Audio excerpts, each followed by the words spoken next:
All right, welcome to Thrive Parenting. This is our second Thrive Parenting meeting, and I'm Lynn Owens. This is my beautiful wife, Jenny. Oh. We actually, last week we were talking to you from Kentucky. I think we were somewhere in Kentucky, Yeah, Kentucky. and we decided to go ahead and pick up and move the RV, and we're sitting in, literally, we're in our parents' backyard, camping in our parents' backyard. We haven't outgrown that. We're having to yell at them a lot because we're trying to do the whole social distancing, and they keep like inching forward and touching things, and we're like, stop. So yeah. A couple of reminders. You're muted when you come on in, but go ahead and unmute yourself if you want to talk at any time. Another disclaimer that, of course, this is a peer support group, and we are not pretending to be, although some of us are medical experts, but we're not pretending to this is a medical group. So this, of course, does not replace any of that. Cover ourselves legally. Thank you very much. And we do have a very fun guest with us tonight. She is Melissa Porcaro. Say hi, Melissa, so everybody can see who you are. And hello. Melissa is our special guest tonight. She's an occupational therapist in Richland, Washington. And Melissa is dynamo. She is amazing, really great with our kids that have maybe are a little less than neurotypical. And she is a certified occupational therapist from Texas Women's University. Is that right, Melissa? Mm-hmm. And also SIPR. What's that? SIPT certified, sensory integration and praxis test. So sensory integration certified. Yep. So she knows all about sensory integration and kind of the lower level of brain development that oftentimes our kids need before we move on to more advanced functions. She's one of the more common people that I've referred to in my office. When I evaluate a kid who comes in for counseling, first thing I said, is this kid ready for counseling? If not, then I usually send them to Melissa because that lays the foundational work for these kids to grow in other areas. And she's here to talk about how to keep kids busy and maybe not busy is not the right word, but how to keep kids active. When we're here, so, a lot of us are sequestered in our homes, indoors, and that sort of thing. It's a really pleasure to have her with us. All right. Well, without further ado, then let's get started with Melissa. Melissa, before let's see, I want to show everybody a couple of things first. This is your office. Like an amazing gym. A lot of us don't have this in our house. So you can be talking today a little bit how we can make do with what we have in our house. I appreciate that. Even though I'm a therapist for 30-something years, I had no idea what your families go through. I thought I had some idea with working with children, but did not have an idea of what you guys go through with adopted and fostered children. I mean, it's a struggle with your own. I had 3. I wanted to adopt one. It just didn't work out. But just with my own 3 is a struggle. But I had no idea until I read their book, honestly, as to what you guys go through. So I honor you for doing that. I should pray for you every day. Yeah, you. I'm honored to be with you guys because you are in the trenches. So whatever I try to help you with, just know that I have not lived that. I've only worked with children in 50 minutes and they go home twice a week is not the same as trying to go to the bathroom while they're in the house or take a shower. So I will just offer you what I can from my perspective as a therapist and working with children, but I don't live the life. So and it's so surprising to hear you say that too, Melissa, because since I started in this business, we've worked closely together with a lot of same cases, and I've trusted you implicitly, and I've just known that you're amazing at what you do. And so I've always thought that you just completely understood. I had no idea that you were just really good at your job, I guess. But yeah. Well, go ahead, Melissa. Go ahead. I just, so Can Do Kids, it's Clayton, Anthony, and Nicole. Those are my 3 children, not necessarily in that order. I did not birth them and name them so I could have a business years later with that name. But I came at this as a therapist and then have my own mommy experiences. And then now a therapist where my kids are pretty much grown right now. So 18 to almost 22 and 24, their ages are changing. So anyway, but thank you for that. So yeah, and well, the one thing I didn't mention about professionally, but at least personally, Melissa is a spitfire. You got a ton of energy. I don't know how to keep up, but it's funny because ironically, I was working on that graphic slide. Well, this graphic slide for the beginning of the or for the promo of the talk. How to keep your kids busy when you're stuck inside, and I was playing with the layout and the different wording and that kind of stuff. And I'm not kidding you. I ended up almost publishing this one. It says how to keep your kids busy when you're stuck inside with Melissa Porcaro. That's cute. Thank you. I caught the error right away, and I heard him giggling in here. and that would be tough to be stuck inside with Melissa Porcaro, because I feel like you're always just moving, going all the time. But anyway, okay. Melissa, help us know how to keep our kids busy when we're stuck inside all day long. Go ahead. Well, if it helps, I did homeschool my kids for a couple of years. I did, and I didn't say this earlier, but I moved from Houston, closed my practice, and moved to Maryland in the snow. It got dark at 4. I was not used to that. And then I homeschooled my kids. So anyway, I kind of know what that feels like to be stuck in your home for a period of time. It doesn't snow a lot where I'm from in Texas. So I was stuck in the house for days, weeks at a time. And anyway, so yeah, you can get a little bit crazy. And I honestly did send Jenny and Lynn that little clip as a funny. And then I was like, okay. And then they kind of posted it. I'm like, well, that's perfect, right? So you do feel like you've swallowed the crazy pill when you're home with your kids. It's like, this is not me. I'm having an out-of-body experience. And I have been the mom at the store, even though I'm a therapist and a professional, who literally looked at my kids and went, stop it, in the grocery cart, and look up and see them going, like, what kind of face is that? I'm like, I'm a professional. I got this. I don't got this. So anyway, just so you know, I've been there, sort of done some of that, being home with your kids. But anyway, so I was telling them earlier when we were talking is that one of the things that I thought about was brain breaks. And I think you have that. You said you posted it. Yeah, it's posted on the Facebook group. If you guys haven't joined it, I'll put that in the chat right now too. The Facebook group and the link to the thing. Yeah, here's the link to the book. Okay, and I'll just give you, this is sort of kind of what it looks like, brain breaks. And they're little cards. You can actually go to her webpage and download it, or pay for it, download it, or order it, whatever, or you can make your own. So basically they're little cards that you can cut out. And I had a wonderful mom actually laminate them for me, and they're little cards. And, you know, there's things on there like gorilla walk and jumping jacks and somersaults, and then, you know, a dramatization or whatever it is. It breaks it down into things like using your imagination or mental focus or blood pumping activities and things you might need, supplies, craft stuff. So, you know, you can make your own at home actually, or you have the kids like, go grab one of those and we're going to do it, you know, go pick one. One of the things that we do in our clinic is we'll use a dry erase board. I didn't bring that up earlier. Dry erase board, and we'll come up with, you know, how many sides are there to a die, sorry, one, 6 activities, right? And you can have the kids roll it, and that's the activity they do, right?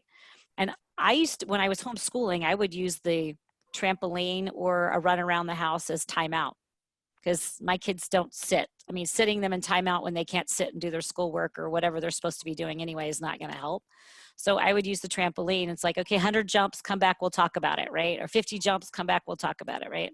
But, you know, maybe just even coming up with your own die. We have one from IKEA that's like a big, huge die that we roll that's made out of foam. And so, you know, you can have your kids even make their own, or you guys can come up with your own activities that they can do. You could get a lot of information online, but, you know, when they need some space or they need some time, I was telling him earlier that, and he posted that also, and I'll kind of just do a little glimpse. This is kind of one of the things that we have on our webpage. And so at the very bottom here are sensory systems. So there are 5 senses, right? So there's, you know, the smell, sight, hear, taste, touch, and then there's 2 more, vestibular and proprioception. So mostly what you'll probably see with your kids is the vestibular and prop, especially since they're locked inside, right? And vestibular is just a fancy word for, I just need to jump on the trampoline and crash into my sibling and, you know, bounce off the walls and that sort of thing. And vestibular is just a fancy word for, I need to spin on the bar stools or the office chair or spin around. If you have a lazy Susan in your house, that's awesome. It's like, or a sit and spin or a swing that you can spin in circles. And so there's just fancy words for spinning and movement, right? So if most of your kids are home, I'm guessing they're really wanting to do the vestibular and prop and they want to move. And so we were talking earlier about, I don't know how you guys feel about your, well, I said your own child's mattress, but maybe you want to use the guest room. Might discourage guests later, but you know, how comfortable you are with having your child jump on the mattress, right? As long as it's safe. My kids, we had a basement room that literally had mattresses in it, and they used to jump off the window sill all day long and crash. Now, mind you, I have 2 boys and a girl. So my boys were way more active than my daughter was. It's just how they were. But so, if you feel comfortable with them jumping on the couch, I don't as much unless it's in a game room, because I try to teach my kids this is, our furniture in the house, and try to teach respect for it. But the mattresses and stuff, or having an air mattress, one of the moms actually talked about having an air mattress in the house where it's kind of a sacrificial air mattress where the kids are jumping on that, right? And as long as it's safe, or even having them, there's lots of movement. There's lots of things that you could do, a lot of pages you can go to. One I just saw this morning was a mom. She's an occupational therapist, so we're kind of weird, just to be honest with you. She painted with painter's tape down the hallway in her house a hopscotch. And not only did she have the hopscotch taped onto the ground in painter's tape, because it pulls right up, she did it like 4 different ways: hopped forward, hopped backwards, hopped sideways. Then she threw the animal and hopped and picked it, and then 2 feet jump over the animal or whatever. So I thought that was an amazing idea, right, to do inside the house. I always suggest that you return to sort of like the traditional activities we used to do. Hopscotch in the house is pretty easy to do. 4-square in the kitchen, not so hard to do, right, if you can't get outside. But one of the most important things is being outside if you can. We talked about the sensory systems and that sort of thing. Just recently, because I'm kind of in lockdown too, my practice doors are kind of closed for a little while.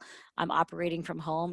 I went out and bought plants, soil, and got out in the yard barefoot in the grass, and I felt amazing. I was smelling the soil. It was local Oregon soil. I think I got it at Costco, actually. It smelled amazing. I had my hands in dirt. I was outside. The wind was touching my face. I was in the grass barefooted. I had shorts on. The sun was on me. I felt amazing. And so getting our kids outside as much as possible and moving, right? The brain breaks are a great idea for that. And there's so many other web pages that I could even share with you where you could go that are free, especially for homeschoolers, and especially now since everybody is a homeschooler technically. There are a lot of good pages to go to. So I think even coming up with your own brain breaks, have the kids get involved. Put them on cardstock, write them on cards, put them in a jar container. I mean, sometimes teachers will have these little cards in their classroom with a popsicle stick, and they'll have them in a jar, and the kids will just go over and pull one out and do it and then put it back and then go back to work, right? So, and they're amazing. The book itself, the Ultimate Guide to Brain Breaks, has a lot of information in the front of it on the sensory system and the brain and how that works and how important it is to move and learn, and not just sit and learn. So I homeschooled my kids for, 8 years, 3 different levels on and off. So I kind of understand the challenges of being home with your kids and learning and how difficult that can be. And my kids did not sit and do their homework. We stood at a table, we sat on a ball, we stood on table, we stood at the counter, we stood at the desk, we sat on a ball, we were on the floor on our stomach, we were out under the trees on a blanket. We were talking earlier about being in nature and how important that is for resetting the brain, and calming the nervous system. And so even doing your schoolwork outside if you can. And then just taking those hikes. One of the moms earlier talked about taking a hike in the morning before they started schoolwork, and how important that was. And then just taking a brain break, whatever you want to call it, throughout the day. And not, I know for me personally, sitting at a desk all day, since I'm a hands-on therapist who is moving around a lot, sitting at a desk can drive me a little bit batty. And I need to go for walks or move around. So those are some of my suggestions for working with your kids at home. And I'm, willing to answer any questions, or if you have any suggestions. I know earlier I talked to, I think there's a mom or two that was on here earlier. And I said, a way to get your kids engaged, or I used to, I have a lot of children I deal with have fine motor delays. And so people are like, well, how do I work on fine motor at home? Well, I'm not your traditional OT that sits down and makes them do more handwriting. So I had my kids, literally my daughter would be sitting in a high chair with the little children's rounded scissors cutting the ends off the green beans. Costco has great green beans. They're skinny and small, and you can cut the ends off really easily. And so she was helping me cook while working on her fine motor control and being engaged in an activity with me. right? And so that I could start cooking and she would be engaged. And so I did those kind of things with my kids, I think, when I homeschooled them, and teaching your kids to cook and life skills while they're home. I mean, I'm really amazed at how many kids are in school that are older that don't even know how to make a grocery list, don't know how to cook a meal, and don't know how to follow instructions to a recipe, right? And then these kids that do that, they see that follow this recipe and they're like, wow, I made those cookies. I made that. That's incredible. I did that.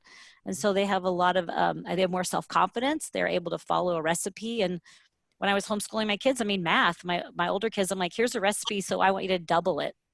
Well, they're working on fractions. So 2 times 3/4 of a cup is 2 times 3/4. What is that, right? Do the math on paper.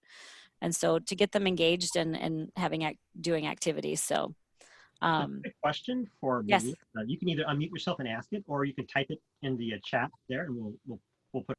What about the parents? What about screen time? And all that's going on with this, and we had a nice conversation about that on the East Coast. And tell us a little bit about that? Well, I will tell you, this is my second practice. I had one 35 years ago, and I've had this one for 7 or 8. I dealt more with developmental delays in my previous practice in Houston. I deal more with technology addiction, media addiction, aggression, learning problems, attention problems than I have ever seen. It's hitting practitioners, therapists harder than we've ever seen it, I think. We recently spoke at the Washington OT Association conference in Seattle, and they asked us to take it to the national level, which was canceled because of the COVID virus. But Lisa in my office is the specialist in this. Absolutely. She's just taken hold of this and run with it. But what we're seeing is we're seeing more complaints from parents about aggression, violent behavior, classrooms being cleared. Children, don't want to pick up a pencil and write their names, so they literally are clearing the desk and throwing chairs, and just more aggression than I think I've ever seen before. And it's not just me. Reset Your Child's Brain. I think you had that book maybe, or could post it on your webpage. And I'll just give you a look. Like, this is one of the books. And this information is 5 years old. And then the research that I'm reading, I'm doing research on research, is 10 years old. And so we ask parents who come in and they say, well, my child can't learn, they're aggressive, they have ADD, they can't sit still, they can't focus, they're constantly moving. That's okay. So there's underlying sensory issues, I'm sure, going on with these children. But we ask them, this is what I do first. I say, go home, sort of keep a journal for a couple days to a week. Like, what's your household like? How much time do you and your husband spend looking at each other, talking to each other? How much do your children spend talking to their siblings? How much time do you spend engaging in your children? How many fights do you have? How many times you told no? How many times are things thrown across the house? Whatever the situation may be, don't change anything, just kind of document and observe, and then slowly remove the media from your home. And then remove it for a period of time and document what you see. Because some people come for a consultation and can't come back for sometimes 4 weeks, 6 weeks, depending on our waiting list. So I'm like, in the meantime, you might just want to try these things, right? Doesn't cost you anything. And they'll tell me they've seen night and day in their children. Almost, I'd say 90% of the children. And we were at the Family Expo, we asked parents, and 19 out of 20 parents said aggression was their number one complaint with their children. So what we're seeing is, and I have experienced in my own home, one of my 3 was pretty much technology addicted. I knew there was something wrong at an earlier age, but he's 22, so I didn't really realize what exactly was going on. But now we have more information about what's happening. So, and I know we talked about it earlier. I don't know what you guys are going through or what you're living in. And I know that sometimes, like, Jenny was saying, like, I couldn't even go to the bathroom till Len got home. I don't know what that's like. I could go to the bathroom with my kids. And so sometimes you do have to put them in front of the screen to survive. And I think that's okay. There are times we're in just survival mode, and that's okay to be there. But at the same time, we talked earlier about, giving them 30 minutes of screen time may equal 3 hours of hell later. Is it really worth it? Do you have, you have to sort of figure that out, I guess, for yourself. But for me as a practitioner, that's what I'm dealing with the most. And we are seeing brain changes. We're seeing plaque formation on children with 10-year-old that are 10 years old. We're seeing prefrontal cortex thinning out that has to do with empathy, and gray matter changes in the brain that have to do with impulse control. So you get brains that I don't care, and I want to do what I want to do, and I don't care. And that's the kind of the brain that you get. And I could share a lot more about how that looks from a police standpoint. I come from a police family, and I'm involved in other groups that have to do with school issues and things going on in the schools. So that's kind of what we're seeing. So yeah. Let's take one question here that's in the chat, and then we'll move on to our small groups. But Ashley asked if we are very low screens at home, but it is a problem at school. So how do we convince schools to use less tech? That's a very good question, and I get that a lot. Well, now that we're on lockdown for 2 weeks, yay. Well, we are here. I don't know what you guys are doing the rest of the party 9 states, but I mean, and then, you know, schooling online. Yeah, I tell parents, some parents have pulled their kids out of school and put them in private school where they don't use books. You can go to the school and say, I prefer them not to for a period of time, 3 weeks to 4 weeks, and they have to do everything on paper. Or now's your opportunity to actually just try it and see what happens at home, right? If they're going to go a couple days without it. We've had families say that we only do 30 minutes a day, but we decided we just take it away and see what happens. And they're like night and day in our house. Just with 30 minutes a day, we removed it. With the whole family did sort of a detox from technology, and we're like, we could see a total difference. So yeah, it's really hard when they're using them in schools, but you know, there's a lot of parents where we are right now that are trying to fight that, because they've had A students with good behavior get Chromebooks, and their grades plummet and their behavior changes. And so they're seeing as parents, and then they're having to bring the Chromebooks home and plug them in and charge them, and the kids are banging on their door to get the Chromebook. They're like, this is not fun. I'm having to police the Chromebook now at home. So that's just feedback that we're getting and things that we're seeing. I don't know what you guys are seeing, but you know, you can do schoolwork on paper and pencil. And I will share quickly, I know we need to go, is that in the book called Disconnected, I forgot to say that earlier, Thomas Kirsting has written a book called Disconnected, and him and I are in touch with each other. We're a part of a big group that has to do with school shootings, aggression, ISIS attack on U.S. soil, a whole bunch of crazy stuff, but how technology has impacted our society.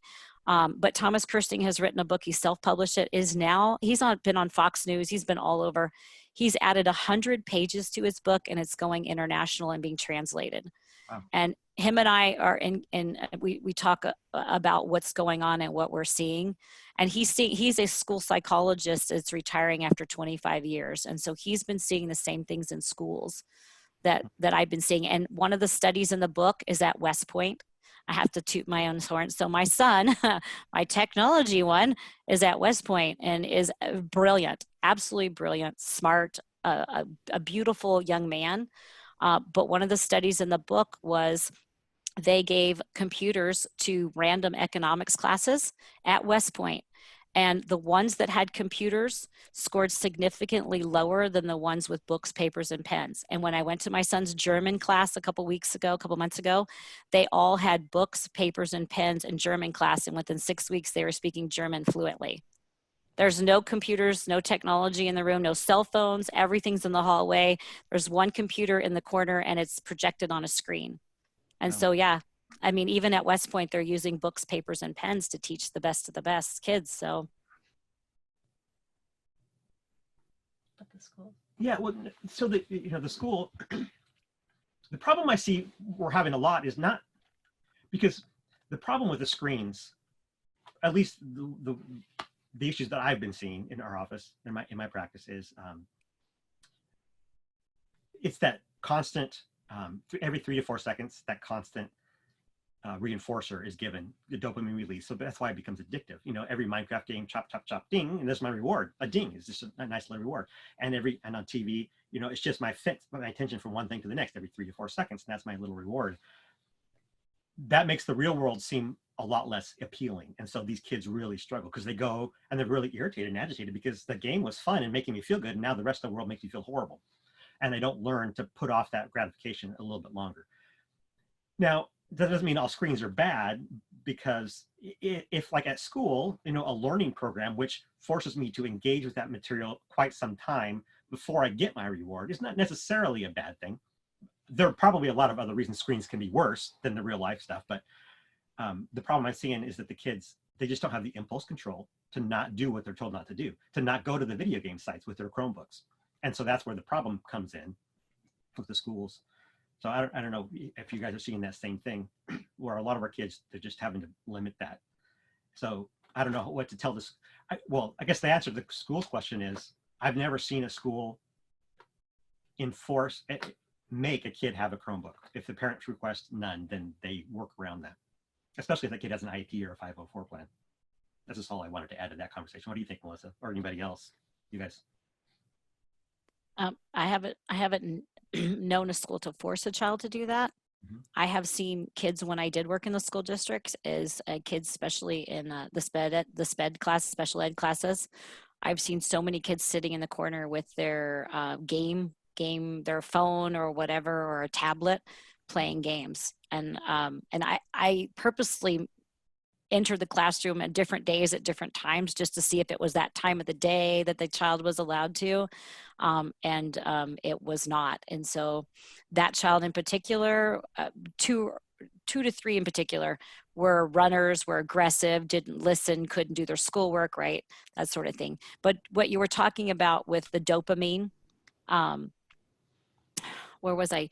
So every time you swipe the phone, you get a dopamine rush. So you do get, basically it's comparable to cocaine to the brain. It attacks the pleasure centers, right? And then what happens is, and you can watch children, like they'll watch a YouTube video for like 2 seconds, 3 seconds. And before it even started, they're on to the next one, onto the next one, onto the next one, right?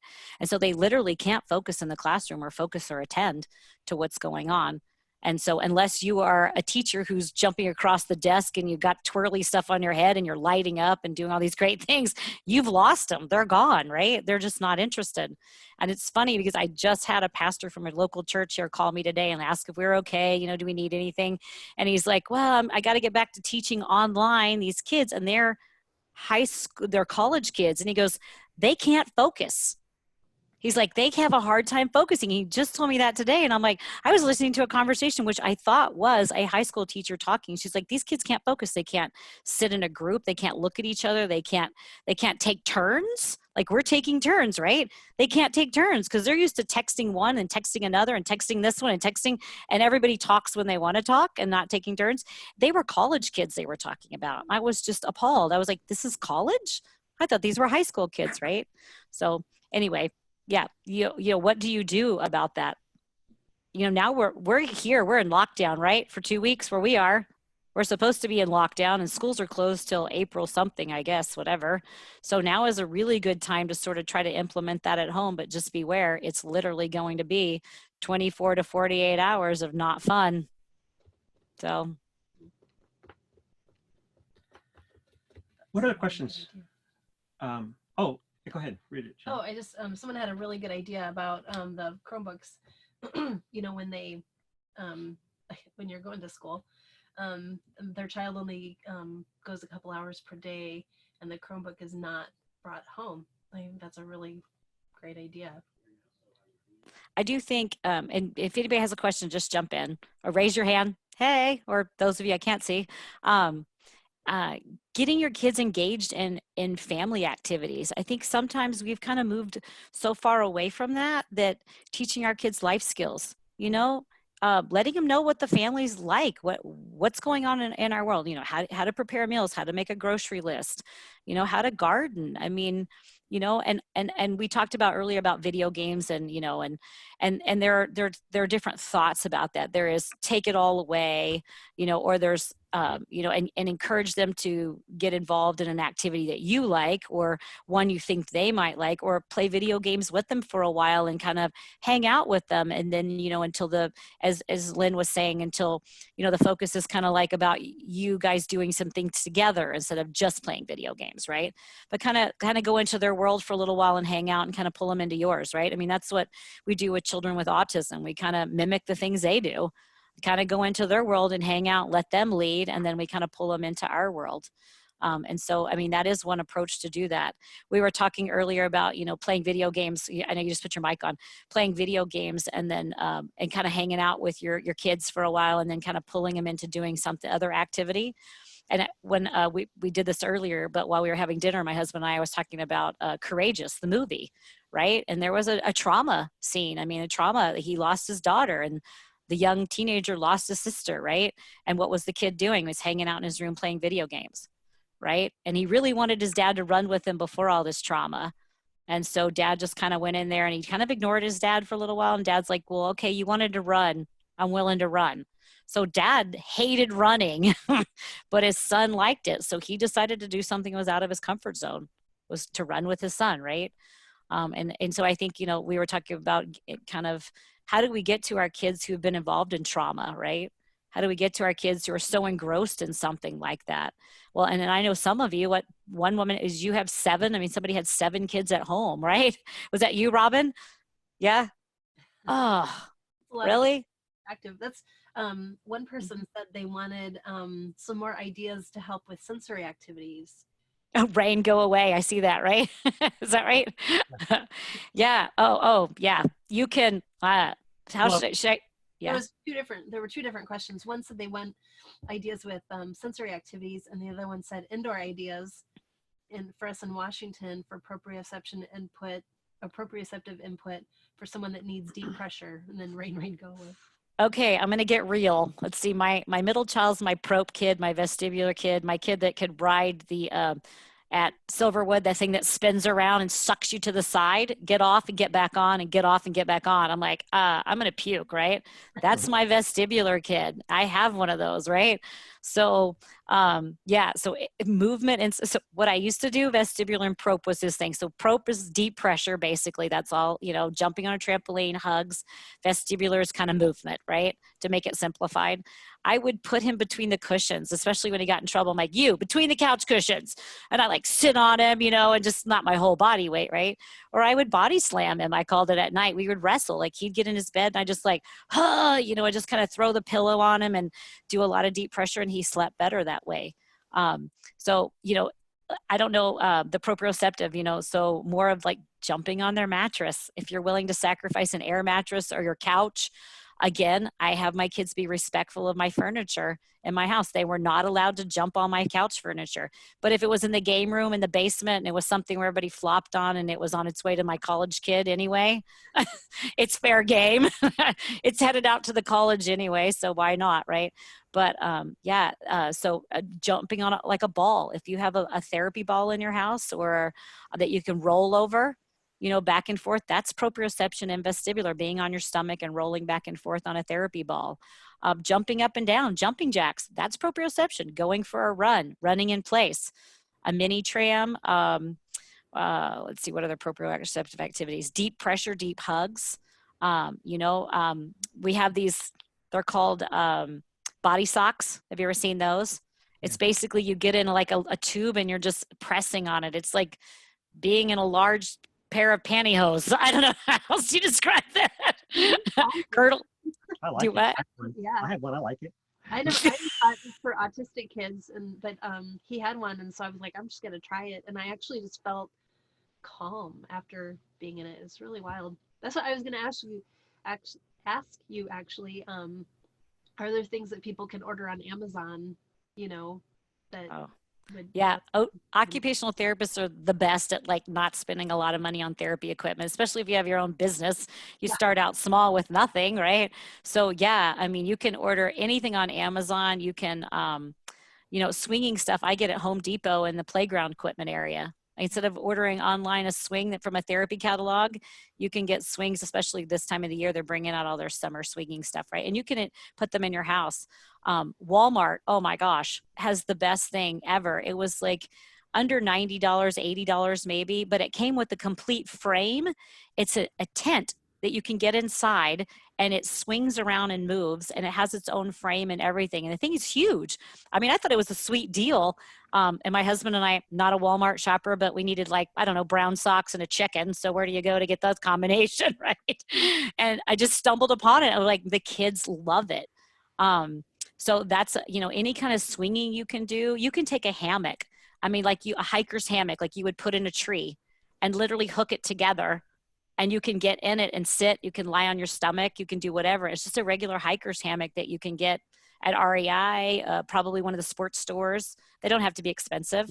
And you can, IKEA sells a swing that you can order online, and they make it where you can attach it to your regular ceiling in your house. I had one. My son went through 2 of them in like a year. We've had one for 6 years, 7 years. So yeah, so you can, simple things like that. And I would totally be willing to answer, those questions and help you find equipment to do. But, cushions in your house, you can make obstacle courses in your house with literally anything you have.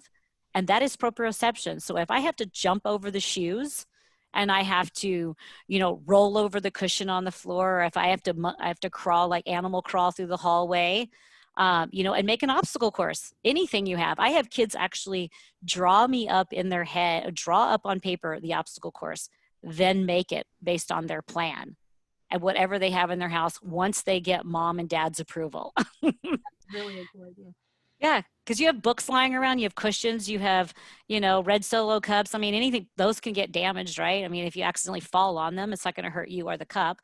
You can put those up and weave in and out of them. Yeah. Question from it looks like moms, I guess here. I'm the only guy. Because of if you're in the sensory group here, this probably means that some of you have had to give up on the dream of having a beautiful house with lots of knickknacks and have to find it out. It's just the reality of the situation where we grieve that loss, and we sort of have to adjust our lifestyle for the kids that we have, because I'm going to have obstacle courses in my house. Or is that not? I don't know. How have you guys, have you all dealt with that? Having to kind of adjust your lifestyle for these kids, which are a little sensory atypical. Well, Michelle, I know the answer from you from last week, man. It sounds like your house is like constant, like circus almost, with the different kinds of animal walks that you're doing everywhere. But yeah. Yeah, she was talking about wrapping autistic boy who needed deep pressure in a blanket and making him the burrito. Actually, It's funny because our little 5-year-old, when he gets out of a shower, he'll take the towel and say, Mama, wrap me up in a burrito. And he say, I'm your baby burrito. Lauren, would you mind asking that question out loud?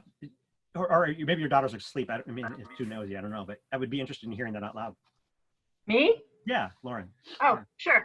I was just saying I have a tiny apartment and a 3-year-old seeker. We already have a small trampoline, but was there anything else you would suggest for us? You can smush them in between the cushions. Do you have a couch?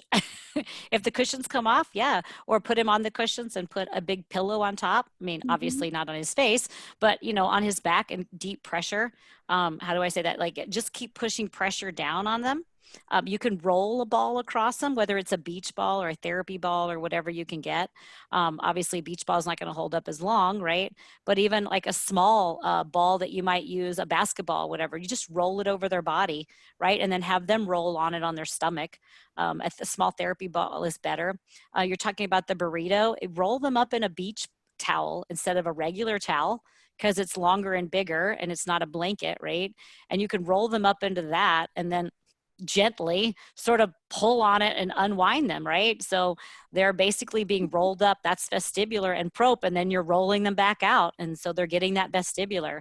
I will have kids when I work with them, and even my own kids when I was homeschooling, is I will put a puzzle piece on one side of the room and the puzzle on the other side and have them roll over and find the piece and roll back. That's vestibular, right?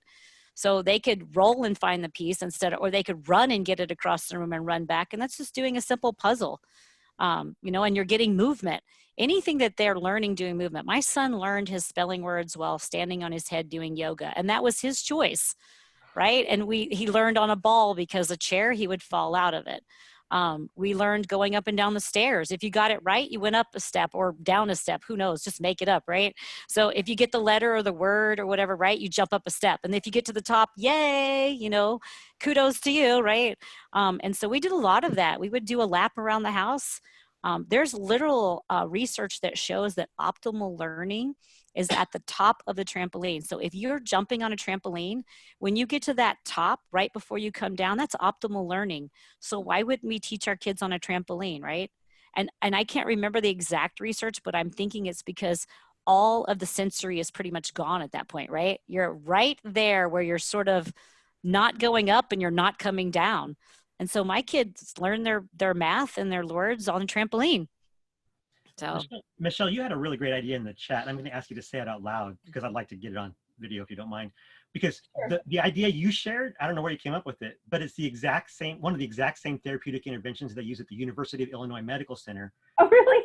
For kids that have fetal alcohol syndrome when they bring them in for group work.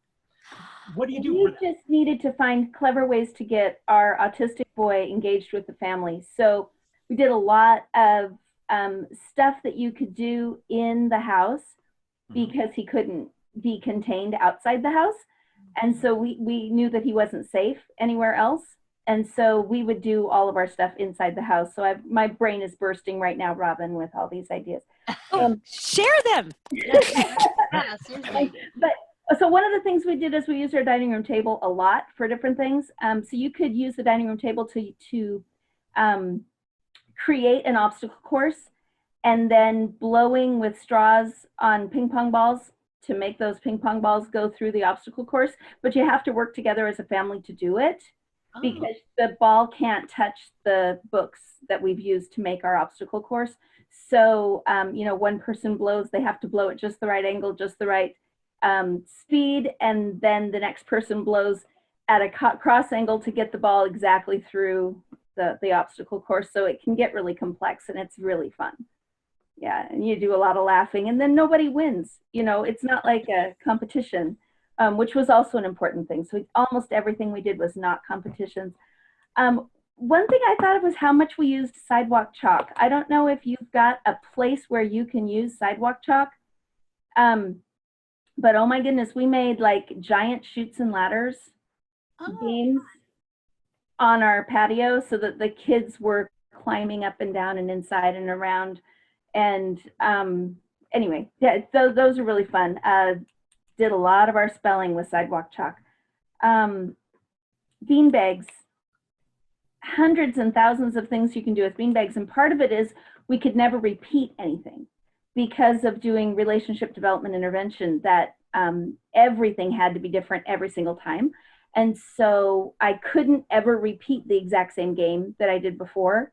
So I'd pull out our 20 or so beanbags and had to do it different this time. And so we'd play with the beanbags, and each time we did it differently. So tossing them into buckets, tossing them into bowls, making the beanbags, having to balance them. So you would have like 20 of them that you'd try to stack and see how far you could make it walking without them spilling. We made scavenger hunts and Easter egg hunts with the beanbags. We did the beanbags like as a, every time we threw it, we had to increase our distance between each other. So we'd like throw and catch standing right next to each other. And every time we threw it, we had to increase our distance from each other until we were way, way, way across the house. And we were throwing it as hard as we could to see if we could make it to the next person. Yeah. How did you make those bean bags? I mean, isn't that what you do with all the socks that don't match? That's a great way to do it.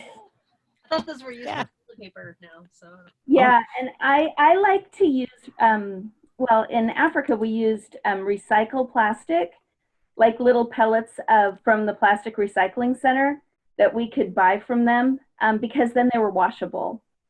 And I'm going to follow up on that book, sorry, Michelle, real quick, because that was a really great resource you skimmed over there, the Relationship Development Intervention book. It's really great for autism, but yeah, for many other kids that are so semi-disconnected. Yeah. And I love this as a resource because it is packed full of interventions that build from the very basic building blocks all the way up to very complex relational skills.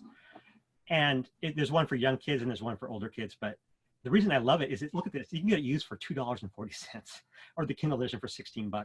So it's absolutely an amazing resource at every one of these. It's worth getting the hardback or the actual book rather than Kindle because those books have checklists in the back that you can tick off and measure and keep track of what your kids are doing and what your actual goals are. So they're really good. Good resource. Yeah. Well, And you know, the bean bags are excellent idea, right? And as you're doing that, I'm thinking, okay, you know, we have all this toilet paper now, right? All these toilet paper rolls. OTs never throw away a toilet paper roll, right? We're weird like that. But even my staff, they actually put duct tape around them and made different colors and put numbers on them and put little balls on top. And then like maybe even like the ones you find in the ball pits or whatever. And they threw bean bags at them and they'd call out numbers or shapes. If you want to learn shapes, you put shapes on them and they have to throw it the diamond or the triangle or the numbers or the letters or make the word. You could do the alphabet, right? And so, yeah, toilet paper rolls and water bottles, right? Yeah. Those are great. Water bottles are awesome. They make really great puppets too, and they make excellent stands. Water bottles are great because you can use them to make other things stand up. They make great bowling alley in your hallway, right? Yes. That's awesome. Yes. Another thing is like sweeping. One of the things that I had to do was sweep every day in a different way. And so finding really creative ways to sweep was just a big part of our lives. All the time my son was doing RDI when he was little. So at first it was just, he has a job. His job is to hold the dustpan while I'm sweeping into it. But he figured out his role pretty quickly, and then it moved to, well, I'm sweeping this direction, and he'd have to go get the dustpan and move it over to this side, and then I'd sweep another way until he was running in circles to try to figure out where the pile was going to be to sweep it into.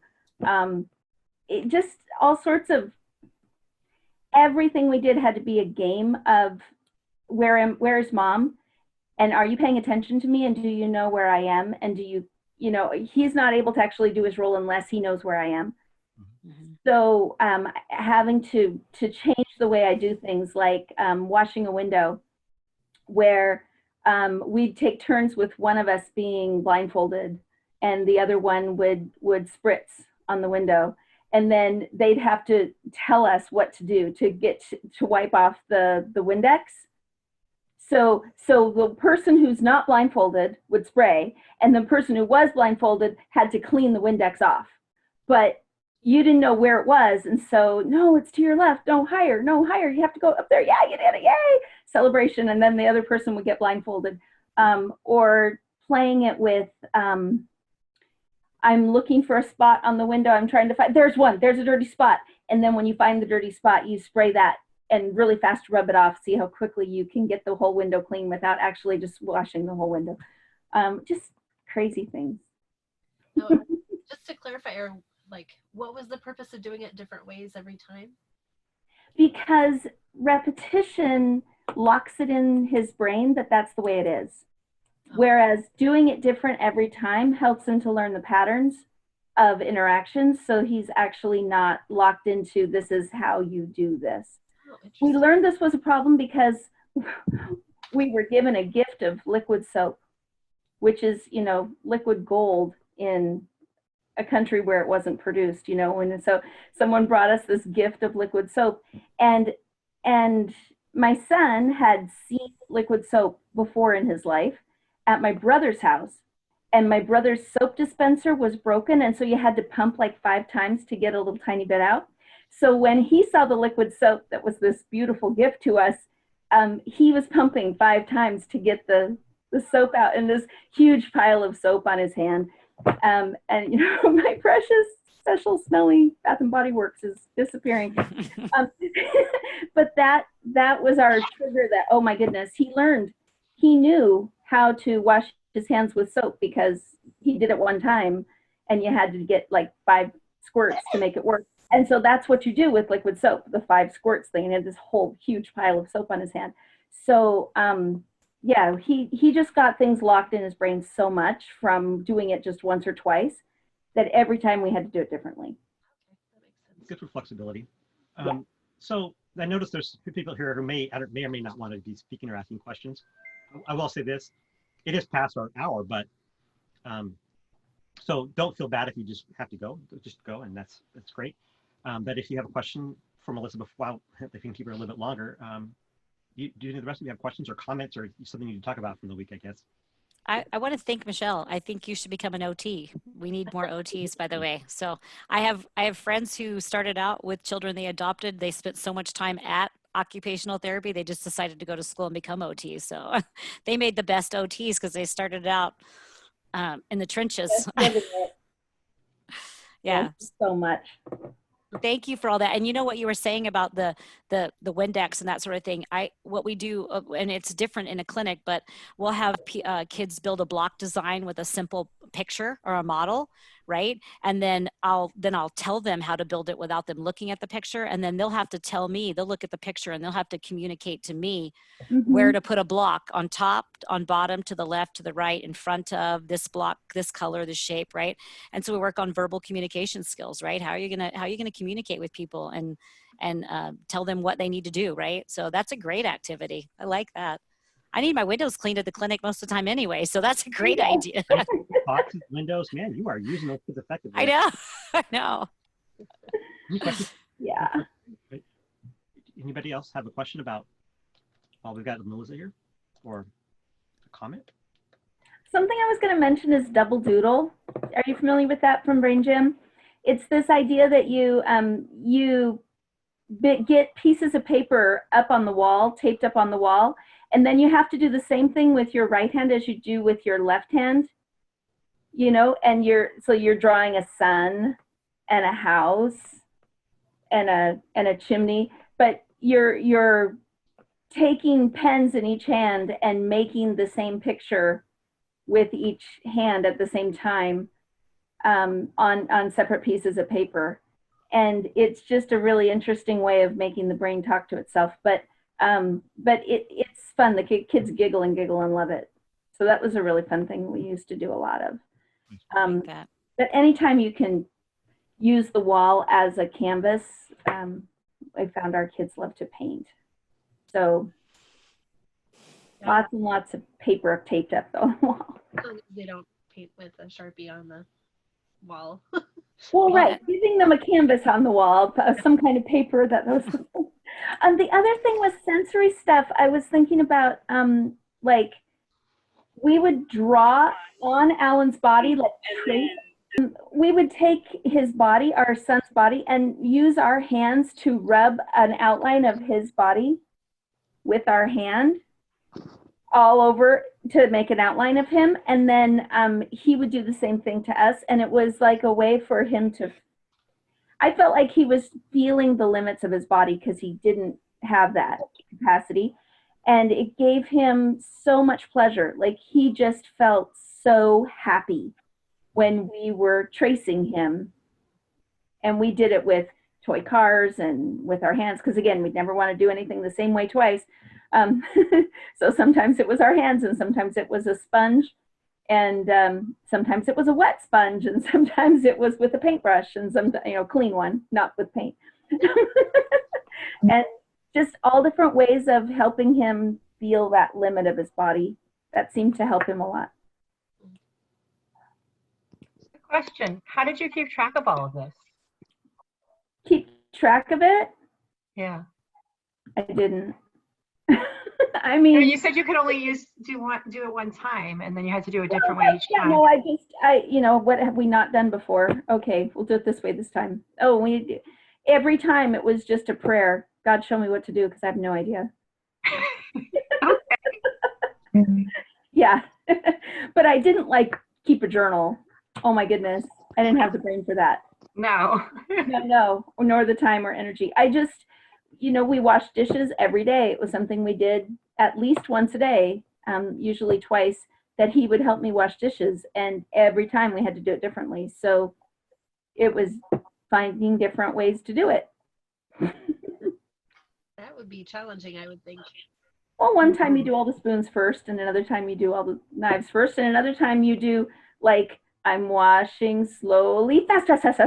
I'm washing fast, slowly. Or changing speeds, or changing sound effects, or washing like a robot, or washing like a cowboy, or today we're going to see what we can do and then spin around and do it again, and spin around and wash another thing and spin around. We were crazy. Amazing.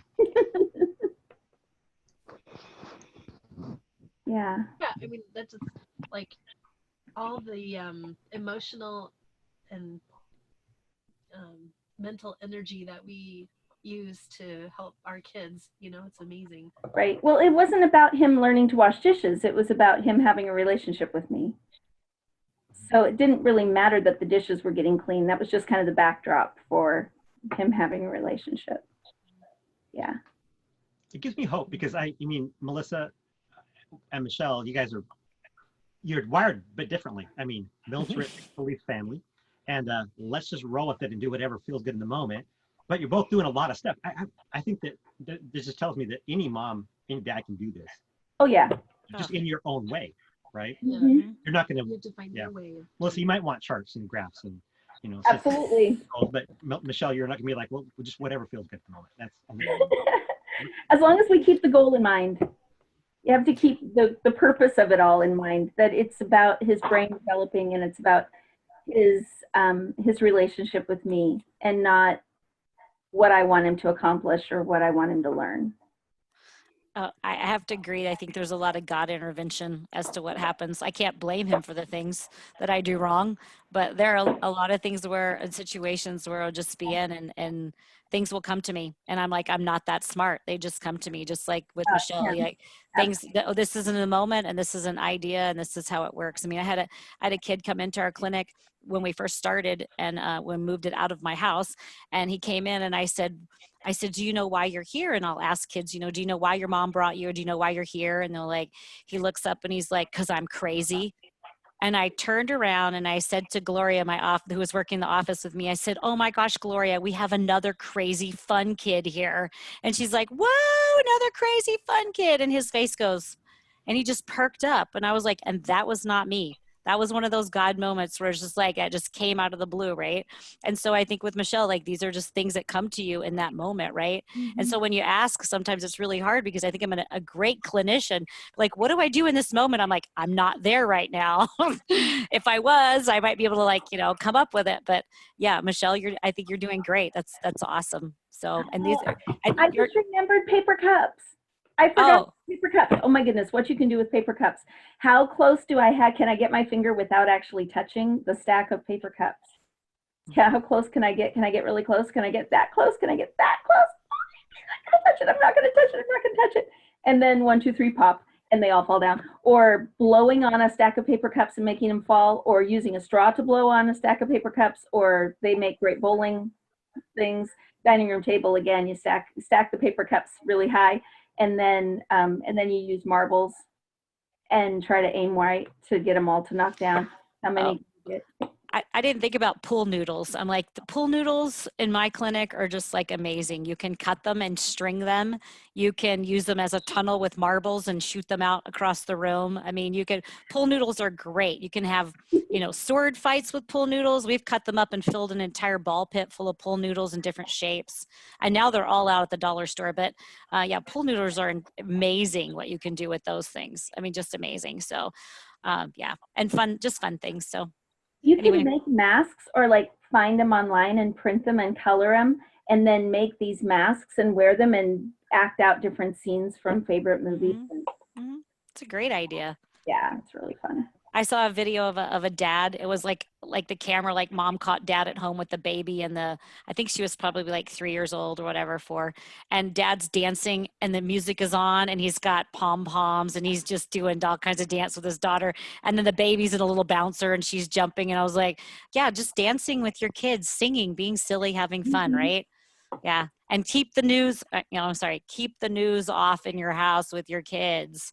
Like I can't express enough about especially with the COVID virus but I feel like we're and I know we're traumatizing our kids by exposing them to news 24/7 in our houses, and we don't realize that. We think that they're not listening. We think that they're not. But I mean, I told them earlier when I was younger, the news was on at 6 and 10. I'm pretty old. At 6 o'clock we were playing outside. At 10 o'clock we were in bed. So we didn't see a school shooting, and we didn't see people homeless, you know, every 20 minutes all day long or every 10 minutes. And so keeping that down to a minimum, especially since we're in the houses right now, I think is real important. I mean, our kids don't need to be exposed to what adults are exposed to all day long. I don't think that that's important. They need to be kids. They need to not worry about, do we have enough toilet paper? So, yeah. Well, they pick up on our emotions and how we're responding to it way more than what we realize. I mean, their kids are smart. They pick up on things. Thank you. Yeah, I guess not. You're welcome. Good, Lauren, good luck. And you have the mini tram, you have the couch, you have the mattress, you have a beach towel to roll them up in. What else? Pool noodles. Don't beat your children with them, but they're fun sensory. And the I'll most have to see if I can get some. most important thing your daughter has is you. Mm-hmm. Yeah, she's got a good mama. Yeah. Thank you. Yeah. Thank you. Okay, Good bye. night. Good night. Bye. Good Bye, night, Lauren. guys. See you next week.